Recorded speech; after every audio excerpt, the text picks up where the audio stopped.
प्राचीन भारत के हृदय में हरे भरे बगीचों और जगमगाते महलों के बीच राजकुमार सिद्धार्थ रहते थे, जो कपिलवस्तु के वैभवशाली साम्राज्य के उत्तराधिकारी भी थे। बेमिसाल विलासता के जीवन में जन्मे वे दुनिया के कठोर वास्तविकताओं से दूर थे।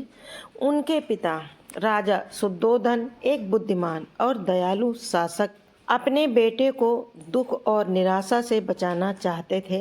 उन्होंने एक शानदार आनंद उद्यान बनवाया, जो सांसारिक आनंद का स्वर्ग था, जहां सिद्धार्थ संगीत, नृत्य और सुंदर युवतियों की संगत में लिप्त हो सकते थे।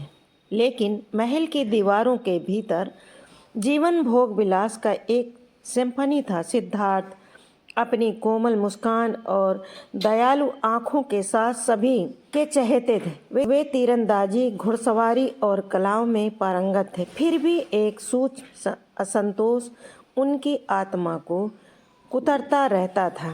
गहरे अर्थ की चाहत, अपने सुनहरे पिंजरे के क्षणभंगुर सुखों से परे कुछ पाने की चाहत उनके भीतर हिलने डुलने लगी। एक दिन आनंद उद्यान की परिचित सीमाओं से परे सिद्धार्थ को एक बूढ़ा व्यक्ति मिला। उसका शरीर कमजोर था और उसके चेहरे पर उम्र की लकीरें उभरी हुई थीं। मुरझाए और कमजोर बूढ़े व्यक्ति को देखकर युवा राजकुमार बहुत परेशान हो गए। उन्होंने पहले कभी समय की मार मानव शरीर के अपरिहार्य क्षय को नहीं देखा था। इस मुठभेड़ ने शाश्वत यौवन और खुशी के भ्रम को चकनाचूर कर दिया, जिसे महल की दीवारों के भीतर सावधानी से उगाया गया था। एक नई जिज्ञासा से प्रेरित होकर सिद्धार्थ आगे की ओर निकल पड़े। उसे एक बीमार व्यक्ति मिला, जिसका शरीर बुखार से तड़प रहा था। उसकी आंखें दर्द से करा रही थीं। पीड़ा का दृश्य, जो उसके आश्रय वाले अस्तित्व से इतना अलग था, जिसने बेचैनी की गहरी भावना से भर दिया। उसने जीवन की नाजुकता, खुशी की अनिश्चितता और बीमारी और क्षय की हमेशा मौजूद छाया देखी। बिना रुके सिद्धार्थ ने अपनी खोज जारी रखी। वह एक लाश पर गए, जो बेजान और स्थिर थी, जो सभी चीज़ों की नाश्वरता की एक भयावह याद दिलाती थी। मृत्यु का दृश्य, अस्तित्व की अंतिमता उसे गहरे दुख की अनुभूति से भर दिया। पेस्टी रंगों और ध्वनियों के अपने बहुरूप दर्शक के साथ एक उदास मोनोक्रोम में फीकी पड़ती हुई प्रतीत होती थी। ये मुठभेड़ हालांकि संक्षिप्त और अप्रत्याशित थी, लेकिन सिद्धार्थ की दुनिया की धारणा को अपरिवर्तनीय रूप से बदल दिया। शाश्वत खुशी का भ्रम, विशेषाधिकार का आरामदायक कोकून बिखर गया था। वह अपने अस्तित्व के अर्थ, अपने जीवन के उद्देश्य पर सवाल उठाने लगे। या केवल आनंद में लिप्त होना, इंद्रियों के क्षणभंगुर आनंद में आनंद लेना था, या कुछ और गहरा था। के समृद्ध अस्तित्व की सीमाओं से परे उसका इंतजार कर रहा था।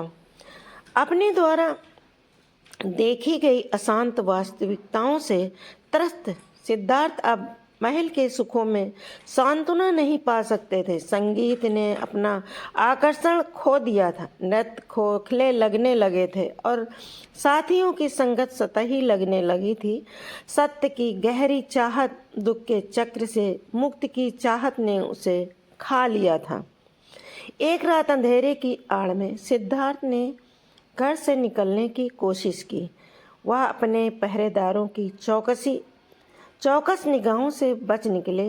अपने शाही जीवन के आराम, अपने विषयों की पूजा और अपनी पत्नी और बच्चे के प्यार को पीछे छोड़ दिया। उन्होंने एक तपस्वी के सादे वस्त्र पहने, अपना सिर मुंडवाया और एकांत यात्रा पर निकल पड़े। अपनी आत्मा को पीड़ा देने वाले गहन प्रश्नों के उत्तर खोजने के लिए वह ग्रामीण इलाके में घूमते रहे।